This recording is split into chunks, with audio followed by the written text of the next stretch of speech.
एकाच घरामध्ये सर्वांना एकसारखं जेवण नको असतं, म्हणजे कुणाला चिकन सुक्का पाहिजे असतं, तर कुणाला चिकन रस्सा पाहिजे असतो आणि कुणाला अंडा करी पाहिजे असतो। मग हे एकाच टायमाला जर हे सर्व जेवण बनवायचं असेल तर थोडं अवघड पडतं। चला तर मग आज सोप्या पद्धतीने मी तुम्हाला सांगते की तीनही आयटम आपण एकाच टायमाला कसं बनवू शकतो ते। तर इथे आता वाटणाची तयारी करूयात। इथे कांदा आणि सुकं खोबरं हे भाजून घेतलेलं आहे, त्यानंतर आलं लसूण आणि कोथिंबीर हे सर्व वाटून घ्यायचं आहे आपण। आता हे केलेलं वाटण आपण तीनही पदार्थांना वापरणार आहोत। इथे आता चिकन स्वच्छ धुवून घेतलेलं आहे, त्याचबरोबर अंडीही इथे आपण उकळायला ठेवूयात। त्यानंतर आता तेल टाकलंय कुकरमध्ये, त्यानंतर आलं आणि लसूणचं खिसून टाकलेलं आहे, त्यामध्ये चिकन टाकलेलं आहे आणि हळद आणि गरम मसाला टाकून 2 हिरव्या मिरच्या टाकल्यात आणि चवीनुसार मीठ टाकलेलं आहे। आता हे आपण सर्व एकजीव करून घ्यायचं आहे। वरती एक टोप ठेवला आहे, त्यामध्ये पाणी ठेवायचं आहे, म्हणजे खाली चिकनलाही पाणी सुटतं आणि वरचं टोपमधलं पाणीही गरम होतं। टोपच्या ऐवजी आपण ताट जरी ठेवलं तरी चालेल।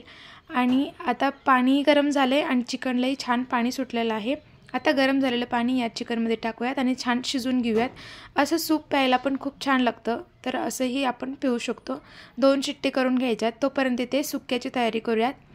कढईमध्ये तेल टाकलेलं आहे, त्यानंतर त्यामध्ये उभा चिरलेला कांदा टाकायचा आहे। सुक्कं करताना नेहमी उभाच कांदा टाकायचा, कारण छान लागतो खायसाठी। मग जे आपण वाटण केलेलं होतं ते वाटण आता यामध्ये टाकायचे। वाटण चांगलं परतून घ्यायचं। मग यामध्ये टाकायचे मसाले। इथे टाकलेला आहे गरम मसाला, घरगुती गरम मसाला आहे, त्यानंतर हळद टाकलेली आहे, काश्मीरी लाल मिर्च टाकलेली आहे आणि इथे मी आज तीनही वाटणांमध्ये एक मसाला वापरते, तो म्हणजे सुहानाचा चिकन मसाला किंवा मटन मसाला कोणताही वापरला तरी चालेल।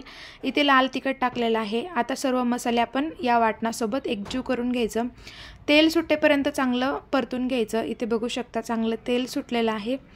आता यामध्ये टाकलेला आहे मी सुहानाचा चिकन मसाला टाकलेला आहे, मटन मसाला जरी टाकला तरी चालतो।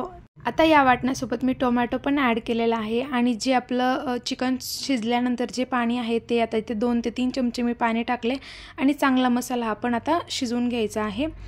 1-2 मिनिटानंतर सर्व चिकनचे पीस आता यामध्ये मी ॲड करते आणि सर्व मसाल्यासोबत हे चिकन आता एकजीव करून घ्यायचं आहे आपण। अगदी 5 ते 7 मिनिटं ठेवायचं बारीक गॅस करून आणि बारीक चिरलेली कोथिंबीर टाकायची, मग आपलं चिकन सुक्का हे रेडी होईल। आता हे सर्व मी जे तिन्ही आयटम आहेत अगदी झटपटीत केले होते, पण मी तुम्हाला दाखवण्यासाठी सेपरेट 1 बाय 1 घेत आहे। आता चिकन रस्सा करतोय। मग एक पातेलं घेतलं आहे, त्यामध्ये तेल टाकलेलं आहे, त्यानंतर जे वाटलेलं वाटण होतं ते टाकले आणि जे सुक्यामध्ये मसाले टाकले होते अगदी तेच मसाले मी यामध्ये देखील टाकलेले आहेत।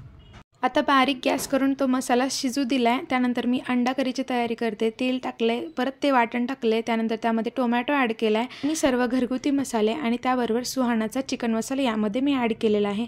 पाणी टाकलेलं आहे आणि उकडलेले अंडी यामध्ये सोडलेले आहेत। अशा प्रकारे अंडा करी पण आपलं रेडी झालं आहे। चवीनुसार मीठ आपण यामध्ये ॲड करायचं आहे। अशा प्रकारे अंडा करी आपली रेडी झाली। त्यानंतर इथे रस्सा करण्यासाठी सर्व अळणी पाणी मी रस्स्यामध्ये टाकलेलं आहे आणि चवीनुसार मीठ टाकलेलं आहे। चला तर मग तुम्ही पण ट्राय करा। एकाच वाटणामध्ये तीनही पदार्थ, अंडा करी, चिकन सुक्का आणि चिकन रस्सा, एकदम झटपटीत। रेसिपी आवडली तर लाईक करा, चॅनलला सबस्क्राईब केलं नसेल तर नक्की सबस्क्राईब करा। Thanks for watching.